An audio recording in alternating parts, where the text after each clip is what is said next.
Pensé que me había casado con el hombre de mis sueños.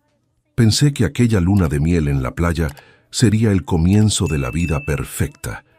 Pero en la tercera mañana después de que su familia llegó, todo se derrumbó con una sola bofetada. Lo peor no fue el dolor en el rostro, fue darme cuenta de quién era él realmente y en quién me había convertido yo sin darme cuenta. Mi nombre es Lorena, tengo 28 años, y hasta aquel verano yo creía que el amor podía transformar a cualquier persona en una versión mejor de sí misma. Crecí en una casa pequeña en las afueras de Puebla, hija de una maestra viuda que trabajó toda la vida para darme estudio. Mi madre siempre decía que una mujer necesita ser dueña de su propia nariz, de sus propias cuentas y de su propia voz. Yo escuchaba, asentía, pero en el fondo soñaba con cuentos de hadas. Conocí a Ricardo 4 años antes de aquella mañana que lo cambió todo. Él era ingeniero, educado, tenía una sonrisa que parecía pedir disculpas antes incluso de cualquier falla. Empezó a cortejarme con flores, cenas esmeradas y mensajes largos, donde me decía que yo era la mujer que había esperado toda la vida. Mis amigas se morían de envidia. Hasta mi madre, que siempre fue desconfiada con los hombres guapos, terminó cediendo. «Ese muchacho parece tener buen corazón, Lore», me dijo una vez, acomodándome el cabello antes de una cena. Fuimos novios por 3 años. En ese tiempo, yo nunca vi a Ricardo levantar la voz contra nadie. Era gentil con los meseros, paciente con los ancianos en el tráfico, cariñoso con los niños. Parecía demasiado perfecto, y yo, tonta, no presté atención a algunos detalles. La manera en que él siempre decidía dónde íbamos a cenar. Cómo comentaba, riéndose, que yo me veía más bonita con aquel vestido específico, y no con otro que yo amaba. Cómo poco a poco mis amigas empezaron a buscarme menos, porque él siempre tenía algún plan solo nuestro los fines de semana. Señales pequeñas, tan pequeñas que solas no significaban nada, pero juntas estaban construyendo una jaula invisible a mi alrededor, y yo entré sonriendo. La boda fue a fines de enero, en una iglesia modesta. La familia de él vino en montón, ocupando la mitad de las bancas. Yo nunca había convivido mucho con ellos, porque Ricardo siempre encontraba pretexto para visitas rápidas. «Mi mamá es difícil, amor. Mejor vamos poco a poco». Yo aceptaba, confiaba en él. Pensaba que estaba siendo una buena esposa, respetando los tiempos de la familia. La luna de miel fue en el departamento que compramos en la playa, en Puerto Vallarta. Un lugar pequeño pero acogedor, con balcón hacia el mar. En los primeros días fuimos felices. Despertábamos tarde, caminábamos por la arena, comíamos pescado fresco, hacíamos el amor escuchando las olas. Yo escribía en mi diario que nunca había sido tan feliz. Hasta llegué a llamar a mi madre llorando de alegría, diciéndole que podía quedarse tranquila, que había tomado la decisión correcta. Solo que al 5.º día, Ricardo recibió una llamada de su madre. Habló por unos 20 minutos, riendo, asintiendo con la cabeza, mientras yo preparaba un café. Cuando colgó, se volteó hacia mí con aquella sonrisa de siempre. «Amor, mi mamá, mi papá, mi hermana Brenda y su esposo van a pasar unos días con nosotros aquí. Llegan mañana». Sostuve la taza con las 2 manos. Sentí un apretón en el pecho. Era nuestra luna de miel. Eran nuestros días. Yo había arreglado aquel departamento con tanto cariño, con velas, con sábanas nuevas, con una playlist que había armado pensando en los dos. Y ahora la familia entera de él venía a meterse en medio de todo eso, y él ni siquiera me había preguntado. Pero me tragué todo. Sonreí. Dije que claro, que sería fantástico conocer mejor a todos, porque eso fue lo que aprendí toda la vida, a ser la mujer que no incomoda, que no hace mala cara, que acepta para no ser llamada fastidiosa. Ellos llegaron a la mañana siguiente, en un coche grande, con demasiadas maletas para una estancia de pocos días. Doña Elena, la suegra, me abrazó con una frialdad que daba escalofríos. Don Arturo, el suegro, casi no me habló, solo me saludó con un gesto. Brenda, la cuñada, tenía unos 32 años, cabello rubio teñido y una sonrisa que nunca le llegaba a los ojos. El esposo de ella, Octavio, parecía constantemente aburrido. Aquella primera noche, Ricardo abrió vino, contó chistes y todos rieron, menos yo, que pasé toda la noche en la cocina, sirviendo, limpiando, rellenando las copas. Nadie ofreció ayudar. Cuando intenté sentarme cerca de mi esposo, Brenda inmediatamente jaló una silla y se instaló a su lado, contando una historia antigua de la infancia de los dos. Ricardo se reía, abrazaba a la hermana y apenas me miraba. Me dormí tarde aquella noche, con una sensación extraña en el estómago, algo entre tristeza y un aviso que yo aún no sabía leer. Recuerdo haber visto a Ricardo durmiendo, tan calmado, tan guapo, y haberme preguntado por qué, de repente, él parecía un extraño acostado a mi lado. Pero aún faltaban 2 días para aquella bofetada, y aún faltaba mucho para que yo descubriera la mujer que era capaz de ser. En la segunda mañana me desperté antes que todos para preparar el desayuno. Mi suegra había dejado claro, la víspera, que en su casa el desayuno salía a las 7 en punto, cosa de gente educada. Yo no era de su casa, estaba en la mía, pero aún así preparé todo antes de las 7. Pan en la canasta, frutas cortadas, jugo colado, café recién hecho, queso fresco rebanado como me enseñó mi madre. Cuando Ricardo apareció, ni siquiera me agradeció. Solo comentó que a mamá le iba a gustar. Doña Elena bajó, miró la mesa con aquellos ojos que evalúan todo y tomó el pan sin decir buenos días. Don Arturo se quedó leyendo el periódico que había traído. Brenda y Octavio no aparecieron. Brenda debe estar cansada, pobrecita. Fue a la fiesta anoche, comentó la suegra como si yo no estuviera ahí. Fiesta a la que ellos habían ido a escondidas después de que me dormí, arrastrando a mi esposo a un antro en la costera. Ricardo había vuelto a las 4 de la mañana, apestando a alcohol, y ni siquiera me besó cuando se acostó. Lavé los trastes sola. Arreglé las camas de los invitados porque doña Elena dijo que la sirvienta que contratara haría un mal trabajo. No había sirvienta, era yo. Era la recién casada en su propia luna de miel, convertida en recamarera de una familia entera.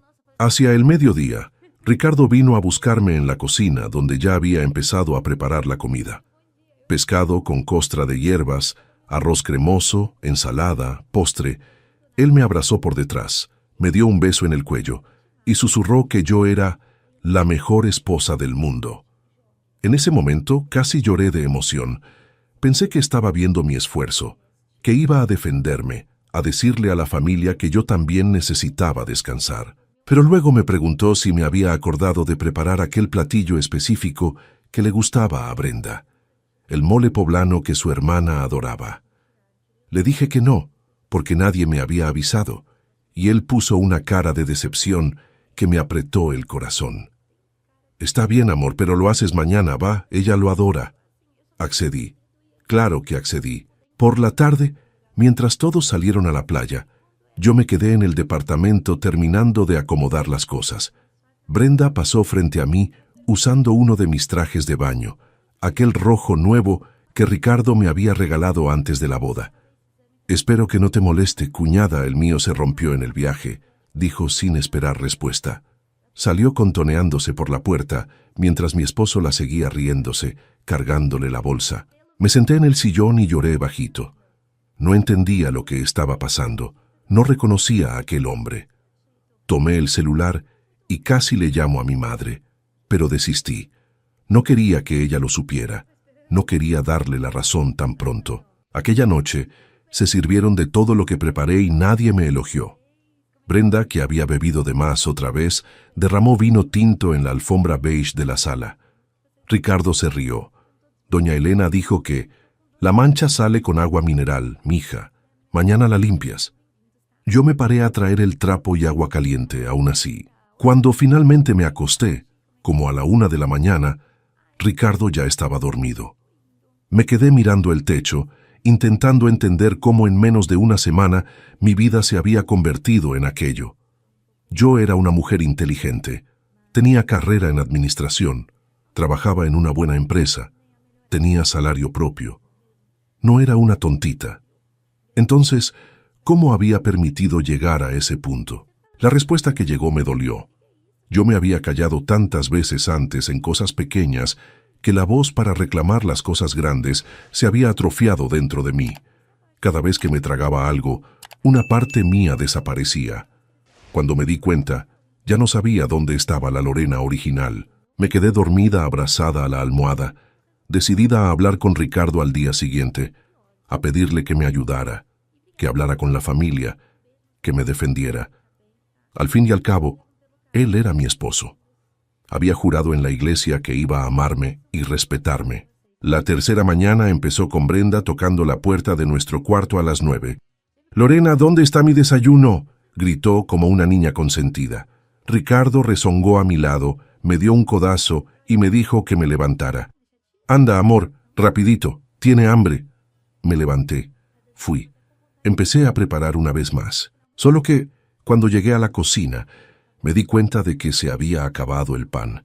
Nadie había ido a la panadería. Yo misma no había ido, porque estaba cuidando a todos la noche anterior. Tomé las llaves, me puse un vestido sencillo encima del camisón y bajé corriendo a la panadería de la esquina. Tardé como 20 minutos porque la fila estaba larga. Cuando regresé, subí las escaleras con los panes calientitos contra el pecho, animada para servir. Abrí la puerta del departamento y sentí de inmediato que algo andaba mal. El silencio era pesado. Ricardo estaba de pie en la sala, la cara roja, los puños cerrados. Brenda estaba sentada en el sillón, haciendo pucheros como una niña consentida. Doña Elena me miró con una media sonrisa venenosa. «¿Dónde estabas?», preguntó Ricardo, con una voz que yo nunca había escuchado antes. Me quedé parada en la puerta, con los panes aún calientes en las manos. Intenté explicar. Dije que había ido a comprar pan, que no me había tardado, que estaba ahí para preparar el desayuno. Pero Ricardo no quería escuchar. Se acercó a mí con pasos rápidos, y fue la primera vez en 4 años de relación que le tuve miedo.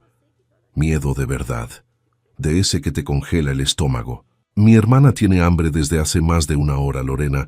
Ella se despertó cansada, durmió mal y tú te vas a pasear». «Ricardo, fui a la panadería, se acabó el pan». «No me interrumpas», gritó tan fuerte que uno de los panes se cayó al piso. Me agaché por reflejo para recogerlo. Cuando me levanté, él se vino encima de mí como si fuera a abrazarme. Solo que no me abrazó. La mano le subió rápida y sentí la bofetada estallar en mi mejilla izquierda antes siquiera de entender lo que estaba pasando. El ruido fue seco, fuerte. Parecía haber hecho eco en el departamento entero. Mi cabeza se giró hacia un lado. El pan cayó todo al piso. Sentí el sabor de la sangre dentro de la boca, porque mi diente me cortó la comisura del labio. La vista se me oscureció por unos segundos, y los oídos me zumbaban como si hubiera explotado algo cerca de mí. Tardé al menos unos 5 segundos en entender que mi esposo acababa de pegarme. Levanté los ojos despacio. La suegra miraba hacia otro lado, fingiendo acomodar un cojín. El suegro siguió leyendo el periódico como si nada hubiera pasado. Brenda, mi cuñada, tenía una pequeña sonrisa en la comisura de la boca, satisfecha, como si hubiera conseguido algo. Octavio, el esposo de ella, miró hacia el piso. Nadie dijo nada. Nadie me defendió. Ricardo respiró profundo, se pasó la mano por el cabello y me dijo, ya más bajito, casi con lástima: «Perdón, amor, pero tienes que entender que mi familia es sagrada para mí. No vuelvas a hacer esto». Y fue en ese momento que algo dentro de mí se rompió. Pero no fue solo algo malo lo que se rompió. Fue también aquella jaula invisible. Fue aquella Lorena que se tragaba todo. Fue aquella mujer miedosa que había sido construida poco a poco, silencio por silencio. Todo eso se agrietó de una sola vez, como el vidrio cuando cae al piso. Sentí mis piernas temblar. Pero me quedé de pie. Miré a Ricardo. Miré a la familia entera de él sentada ahí en aquella sala que era mía, y entendí, con una claridad que nunca antes había sentido, que yo ya no pertenecía a aquel lugar. No de esa manera, no como estaba. No respondí nada, solo me agaché, recogí los panes del piso, los llevé a la cocina, me lavé las manos y agarré mi celular. Fui hasta el cuarto, cerré la puerta y le puse seguro. Escuché a Ricardo tocando enseguida, pidiéndome que abriera. diciendo que estábamos en casa y que no era momento para hacer dramas. Pero no abrí. Me senté en la orilla de la cama, con la cara ardiendo, y por primera vez en mucho tiempo, tomé una decisión sin pedirle permiso a nadie. Le llamé a mi madre. Contestó al segundo timbrazo. Cuando escuchó mi voz, supo de inmediato que algo andaba mal. Soy pésima mentirosa con ella. Le conté todo, llorando, ahogándome, pasándome la mano por la cara que aún latía. Ella escuchó en silencio. Cuando terminé, me dijo algo que nunca voy a olvidar. Hija, arregla una maleta con lo esencial. Voy para allá por ti. No necesitas explicarle nada a él. No necesitas darle explicaciones. No te casaste con él para que te golpeara. Mi madre vivía a casi 3 horas de distancia, pero ella iría manejando, sola, con más de 60 años, a recogerme. Colgué el teléfono y sentí mi corazón volver a latir fuerte, solo que ahora no era miedo. Era otra cosa. Era rabia. Era vergüenza. Y extrañamente, era también un alivio, como si finalmente estuviera respirando profundo después de semanas con la cabeza bajo el agua. Abrí el closet. Saqué mi maleta pequeña, aquella que usé en la luna de miel. Empecé a separar ropa, documentos. El estuche con las joyas que yo ya tenía cuando conocí a Ricardo, no el que él me había regalado. Aquel lo dejé en el cajón. Separé también mi laptop, mis cuadernos antiguos, algunas fotos de mi madre, una imagen de la Virgen que había sido de mi abuela. Mientras arreglaba, escuchaba a Ricardo en la sala. Había vuelto a conversar con la familia como si nada hubiera pasado. Ellos se reían. Brenda estaba contando algo sobre la fiesta de la noche anterior. Doña Elena elogiaba el aroma del café, que yo había hecho más temprano. Era como si la bofetada hubiera sido un episodio pequeño, un detalle, una cosa sin importancia. Y fue ahí, escuchando las risas de ellos por la rendija de la puerta, que me di cuenta de la verdad más dura. Aquello no había sido un acto aislado. Aquello era lo que ellos eran. Y Ricardo era lo que siempre había sido. Yo era la que no había querido verlo. Miré mi rostro en el espejo del cuarto. El lado izquierdo ya estaba poniéndose rojo, con un principio de hinchazón. Mi labio tenía un corte fino, y la sangre se había secado en un hilito. Me veía cansada, muy cansada, pero también me veía despierta, por primera vez en años. Susurré frente al espejo, nunca más, y me creí a mí misma. Me quedé encerrada en el cuarto por casi 2 horas. Ricardo volvió a tocar varias veces, a veces enojado, a veces poniendo voz de arrepentido, a veces intentando abrir con la llave maestra, que no logró encontrar porque yo la había guardado en mi bolsillo desde el día anterior. Instinto. Tal vez mi cuerpo sabía antes que yo lo que iba a pasar. Cuando mi madre mandó mensaje diciendo que estaba llegando a la caseta del edificio, respiré profundo, tomé mi maleta, abrí la puerta del cuarto y salí.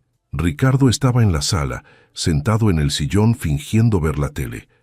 La familia de él estaba en la cocina. Se levantó de inmediato cuando me vio con la maleta. Su rostro pasó de la sorpresa a la rabia en menos de 1 segundo. ¿A dónde crees que vas? Me voy, Ricardo. Se rió. Una risa corta, de desprecio. Claro que no. Tú no vas a armar un escándalo en mi luna de miel, Lorena. Regresa esa maleta al cuarto ahora. Doña Elena apareció en la puerta de la cocina, con los brazos cruzados. Mira, mija, toda mujer exagera después de una pequeña discusión. Mi hijo estaba estresado. Siéntate ahí, tómate un café, platica con él. Brenda surgió detrás de ella, todavía con mi traje de baño rojo. Ay, qué drama, fue solo un manazo. Un manazo. Fue cuando escuché esa palabra que miré a aquella mujer, con la ropa que era mía, dentro de la casa que era mía, al lado de la familia que quería convertirme en sirvienta, y sentí nacer dentro de mí una fuerza que no sabía que existía. No era rabia explosiva, era una calma aterradora, como si hubiera despertado una Lorena antigua, que mi madre había criado y que había pasado años esperando ese momento. Miré a Ricardo directamente a los ojos. Me pegaste, en nuestra luna de miel, frente a tu familia, y ninguno de ellos se movió para defenderme. ¿De verdad crees que me voy a quedar? Él dio un paso hacia mí. Yo no retrocedí. Apreté el asa de la maleta con firmeza y sostuve las llaves en la otra mano, porque si intentaba tocarme de nuevo, había decidido que iba a gritar tan fuerte que todo el edificio iba a escuchar. Creo que él vio eso en mi mirada, porque se detuvo. Lorena, si sales por esa puerta, nuestro matrimonio se acaba. Sonreí. Fue una sonrisa triste, cansada, pero verdadera. Nuestro matrimonio ya se acabó, Ricardo. Se acabó en el momento en que tu mano tocó mi cara. Pasé junto a él. Pasé junto a la suegra, que empezó a decir algo sobre las mujeres de hoy no aguantan nada. Pasé junto a Brenda, que estaba boquiabierta, porque creo que no se esperaba que la cuñada tontita tuviera las agallas de irse. Cuando abrí la puerta del departamento, mi madre ya estaba afuera. Había subido sin esperar. Traía una blusa sencilla, el cabello canoso recogido y los ojos brillantes de preocupación. Cuando me vio con la cara hinchada, me tomó del brazo con firmeza, pero no lloró. No frente a mí. Miró hacia adentro del departamento, hacia Ricardo parado en la sala, y dijo una sola frase, con la voz firme que usaba cuando era maestra y un alumno se pasaba del límite. Te vas a acordar de esta mañana por el resto de tu vida. Bajamos juntas por el elevador. Yo no lloré en el camino. Sentí mis manos temblar, sentí mis piernas flojas, pero aguanté.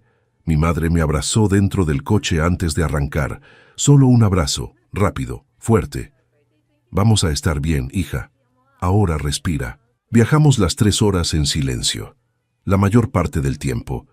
Yo miraba por la ventana viendo pasar la carretera e iba procesando cada momento de los últimos 4 años. Cada señal que ignoré, cada vez que me tragué las cosas, cada promesa que creí. Me dolía mucho darme cuenta del tamaño de mi ceguera, pero dolía aún más pensar en lo que habría pasado si me hubiera quedado. Llegamos a la casa de mi madre en la noche. Ella me hizo caldo, me puso hielo en la cara, me prestó un camisón antiguo de algodón suave que yo usaba cuando era adolescente. Me dormí en mi cuarto de niña, con los cuadros y libros de la infancia aún en las repisas. Me desperté 3 veces durante la noche, asustada, pensando que era Ricardo tocando la puerta. Pero no era. Era solo el viento, el ruido de una casa segura. A la mañana siguiente, tomé una decisión. No me iba a esconder. No le iba a mentir a nadie. No iba a fingir que aquello no había pasado. Lo primero que hice fue ir al Ministerio Público especializado en atención a la mujer, con mi madre a mi lado. Levanté la denuncia. Tomé fotos de mi rostro, que ahora tenía un moretón bien visible, mostrando los dedos de una mano grande marcados en mi mejilla. La agente que me atendió fue gentil. Me preguntó si quería orden de protección. Le dije que sí. Preguntó si tenía pruebas. Le enseñé los mensajes de Ricardo del día anterior, él llamándome, mandándome audios diciéndome que regresara antes de que las cosas empeoraran. Me miró a los ojos y me dijo que había hecho lo correcto al salir rápido. Muchas mujeres se tardan años, mija. Usted salvó su vida. Salí del Ministerio Público con la documentación, con la orden de protección y con la recomendación de una abogada que atendía casos de violencia doméstica a precio accesible. Saqué cita para la semana siguiente. Cuando regresé a casa de mi madre, ella me preguntó qué quería hacer de mi vida de ahí en adelante. La miré y por primera vez en mucho tiempo tuve la certeza de la respuesta. Quiero reconstruirme, mamá, desde el principio. Ella sonrió, y fue ahí que la segunda parte de mi historia comenzó. Pasé los primeros 15 días en casa de mi madre solo durmiendo, llorando, comiendo y caminando descalza por el patio. Mi madre me dejó ser lo que yo necesitaba ser. No me apuró, no me obligó a platicar.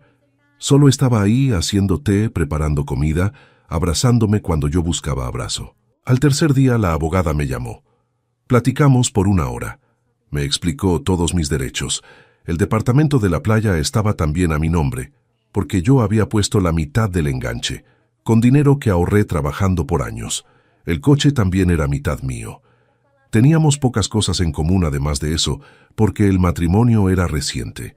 El divorcio, según ella, iba a ser relativamente rápido, sobre todo con la denuncia y la orden de protección. Ricardo intentó buscarme innumerables veces. Llamadas, mensajes, correos, flores entregadas en casa de mi madre, cartas escritas a mano. Al principio pedía perdón, decía que iba a ir a terapia, que nunca más iba a pasar, que yo era el amor de su vida. Después, cuando se dio cuenta de que yo no respondía, empezó a amenazar. Dijo que le iba a contar a todo el mundo que yo estaba loca, que había salido huyendo e inventado la historia, que me iba a demandar. Después, volvió a pedir perdón. Era un ciclo. Mi abogada me orientó a no responder a nada. Todo a través del abogado de él, Lorena, nada directo. Obedecí. Lo bloqueé en el teléfono personal, pero mantuve un número viejo activo solo para registrar los intentos. Cada mensaje que mandaba era una prueba más del tipo de hombre que era. Al cuarto día del divorcio, la abogada de Ricardo mandó un documento absurdo, pretendiendo quedarse con el departamento completo, alegando que la esposa había abandonado el hogar conyugal. Mi abogada se rió. Mandó de regreso la denuncia, el parte médico del hospital donde registré las lesiones, las capturas de los mensajes amenazantes. El abogado de él cambió el tono de inmediato. Después de 3 meses de ires y venires, salió el divorcio. Quedamos mitad y mitad en el departamento, que decidimos vender. Con el dinero de mi parte, liquidé el financiamiento del coche de mi madre, que venía apretada desde hacía tiempo, y guardé el resto. Era mi nuevo comienzo. Pero el dinero, por más importante que fuera, no fue la parte más difícil de la reconstrucción. La parte más difícil fue mirarme al espejo todos los días y perdonarme.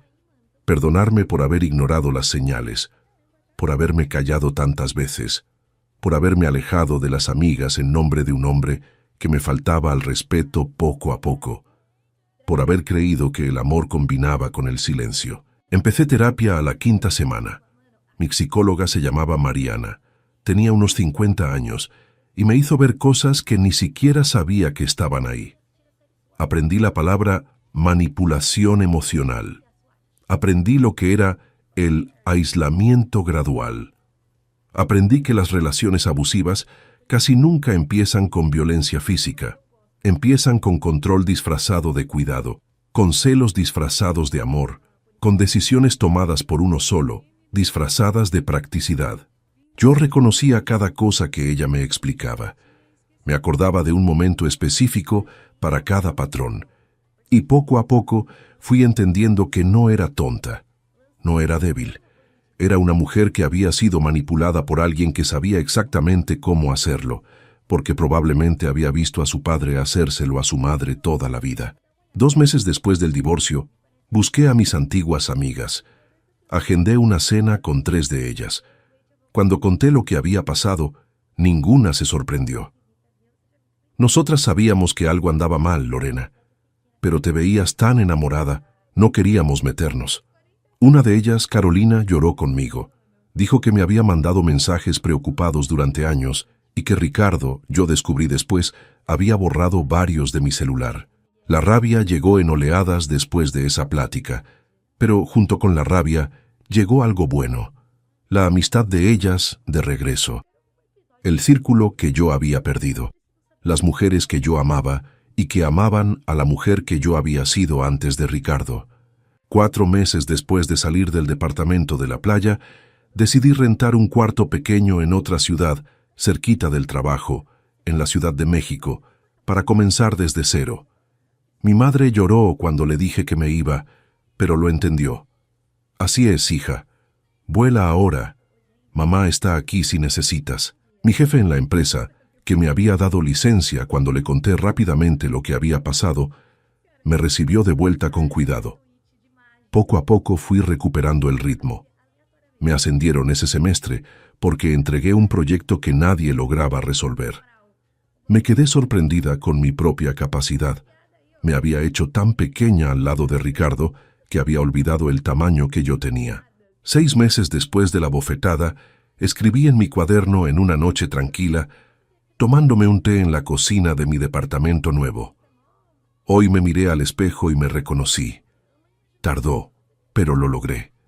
Fue en esa misma época que empezó a llegarme unas ganas que me asustaron un poco al principio. Las ganas de ayudar a otras mujeres, mujeres que, como yo, estaban atrapadas en relaciones que las iban devorando por dentro. Mujeres que tenían miedo. Mujeres que aún pensaban que un manazo era cosa de poca importancia, igual que Brenda había dicho. Empecé investigando organizaciones de la zona. Encontré una llamada Casa de la Victoria, que acogía a mujeres en situación de violencia doméstica, ofrecía refugio, atención psicológica, apoyo jurídico. Llamé. Pregunté si podía ayudar como voluntaria los fines de semana. La coordinadora, doña Cristina, me atendió personalmente. Platicamos por 2 horas. Cuando conté mi historia, me escuchó con atención y luego me miró y me dijo algo que cambió el resto de mi vida. Lorena, tienes don para esto. Si quieres, te abrimos un espacio aquí. Vas a hacer la diferencia en la vida de muchas mujeres. Acepté de inmediato. Aún no lo sabía, pero aquel día fue el comienzo de una Lorena que ni siquiera imaginaba que existía. Empecé a trabajar como voluntaria en la Casa de la Victoria los sábados por la tarde.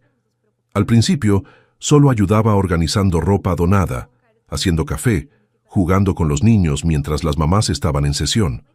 Pero doña Cristina, poco a poco, me fue llevando a las conversaciones en círculo, donde mujeres recién llegadas, aún lastimadas, contaban sus historias por primera vez en un lugar seguro. Recuerdo la primera vez que una de ellas me tomó de la mano y me dijo, «Tú entiendes porque ya pasaste por eso, ¿verdad?» Lloré.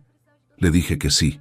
Le dije que entendía cada miedo, cada duda, pero me juró que nunca más iba a pasar. Y le dije también que yo era la prueba viva de que se podía empezar de nuevo. Un año después de la bofetada, mi vida era irreconocible.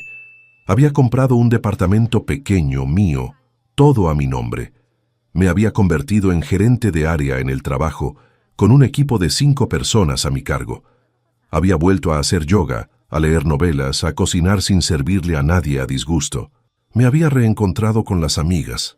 Visitaba a mi madre cada 15 días y estaba ahorrando para hacer un viaje sola al extranjero, algo que siempre soñé y que Ricardo siempre decía que era tontería de turista. En la Casa de la Victoria, después de un año de voluntariado, me invitaron a dar un curso rápido de finanzas para mujeres en proceso de reconstrucción. Yo era egresada de administración, tenía experiencia práctica y más que eso, sabía que la independencia financiera era una de las llaves más importantes para romper ciclos de violencia. Muchas mujeres vuelven con el agresor porque no tienen a dónde ir, no tienen dinero, no tienen empleo. Yo quería ayudarlas a que nunca necesitaran eso. El curso se volvió un proyecto permanente. Después de 3 meses, estaba atendiendo a mujeres de todos los tipos. Jóvenes, señoras mayores, madres solteras, profesionistas, mujeres sin estudios formales. Cada historia me enseñaba algo. Cada una de ellas me hacía sentir que aquella bofetada, por más dolorosa que había sido un parteaguas, un comienzo, un punto donde la Lorena antigua había muerto para que una nueva naciera, y la nueva Lorena tenía una misión. 2 años después de salir del departamento de la playa, recibí en un sobre una citación. Mi ex suegra había demandado a una señora, vecina de ella, por calumnias. Había pedido testigos para decir que era una persona de bien. La vecina me buscó, porque había escuchado mi historia a través de una amiga en común, y quería saber si podía declarar contra doña Elena. Dudé por unos días. Pensé si valía la pena mover aquel avispero de nuevo, pero pensé también en todas las mujeres que pasaban por la Casa de la Victoria, y recordé cuántas veces cuñadas, suegras, hermanas, habían silenciado, encubierto, minimizado. Cuántas mujeres habían sido abandonadas por familias que podrían haber sido red de protección y prefirieron ser muralla de protección del agresor. Acepté declarar. El día de la declaración fui sola, vestida con un saco azul marino que había comprado para los cursos. Cuando entré a la sala de la audiencia, vi a doña Elena por primera vez desde aquella mañana. Había envejecido mucho. Estaba más flaca, con arrugas profundas, la mirada cansada. Me miró de arriba abajo y me di cuenta por un instante que ella esperaba verme quebrada, destruida, miserable, porque fue así como me había visto salir. Pero yo ya no era aquella. Hablé con voz firme. Conté lo que había visto aquella mañana, cómo ella había fingido que nada había pasado, cómo había dicho «la mancha sale con agua mineral», mientras su hijo golpeaba a la nuera. Cómo me había llamado dramática cuando me fui con la cara marcada. No hablé con rabia, hablé con la verdad. La jueza escuchó, tomó notas e hizo pocas preguntas. Doña Elena salió de aquella audiencia humillada. No sé si perdió el proceso contra la vecina, pero eso poco importaba. Lo que importaba es que yo salí de ahí sintiendo que había cerrado un ciclo. No era venganza, era liberación. 3 años después de la bofetada conocí a Gabriel. Fue en una conferencia que di en una universidad sobre empoderamiento femenino y violencia doméstica. Él era profesor de Derecho, viudo, con una hija de 10 años. Me buscó después de la conferencia, no para invitarme a salir, sino para preguntarme si aceptaría dar una clase a sus alumnos. Tardó 2 meses hasta que tomamos un café solos. Tardó 6 meses más hasta la primera vez que le sostuve la mano. Tardó 1 año hasta que acepté vivir cerca de él. Gabriel no es perfecto, ningún hombre lo es.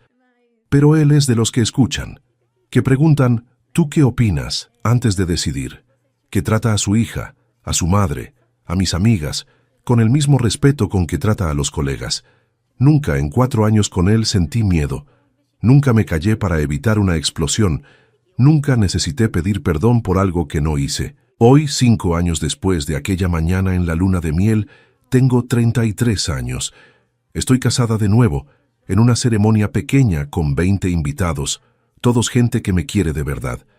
Ya no uso el apellido de nadie, mantengo el mío, el de mi madre.